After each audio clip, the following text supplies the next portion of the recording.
Now, on the issue of the retired president enjoying a fully furnished and maintained office space, as alluded to in the statement, this took us by surprise.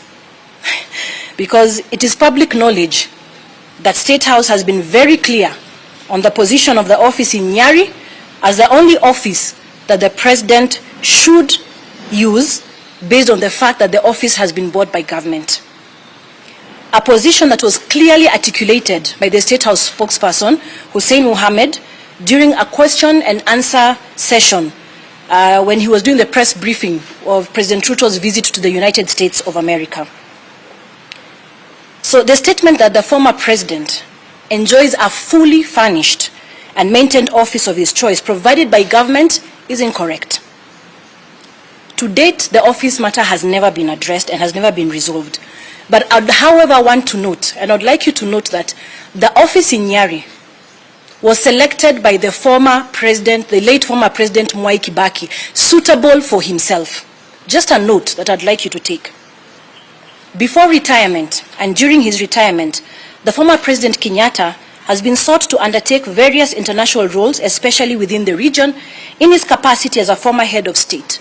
And among them was his appointment as a peace facilitator by the East African Community Heads of State during the 22nd Ordinary Meeting of East Africa Heads of State Summit that was held on the 22nd of July 2022 in Tanzania, Arusha.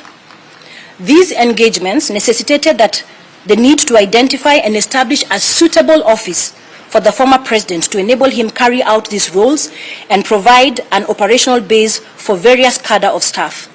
Now, with no response from State House and a lack of commitment to finalize on the issue of the office space, His Excellency, the former president, identified a suitable office space, as you can see where we are, and went ahead to fully furnish and equip it from his pocket. A formal letter was written to State House requesting valuation of the office that was identified by the former President Kenyatta as suitable for him to carry out his duties. However, the office did not receive a response on the issue, and instead, the communication that the office received was via message, text message, by the then in charge, Mr. John Makumi. And in his statement, he indicated the estimates of the property in question, where we are, and that is the office that was selected by the former president. In your communication pack or in your press kit, you will find the communication that alludes to this statement. To date, this office runs on the former president's goodwill as it waits upon action from State House.